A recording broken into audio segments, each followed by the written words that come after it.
नमस्कार मॅडम, तुमचं नाव सांगा आणि तुम्हाला काय त्रास होता तो सांगा.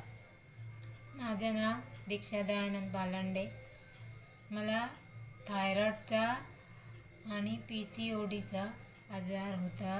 मला खूप त्रास व्हायचा. मला खाता पिता येत नव्हतं, पण मला या रेनाटा नोवामुळे खूप फरक पडला.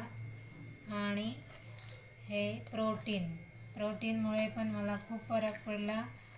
माझ्या गोळ्या पण बंद झालेल्या आहेत आणि याच्यामुळे खूप मला फायदा झाला आहे.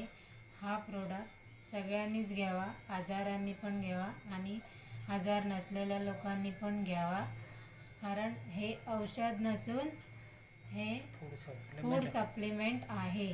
आता मॅडम तुमची थायरॉईडची गोळी बंद झाली आहे का?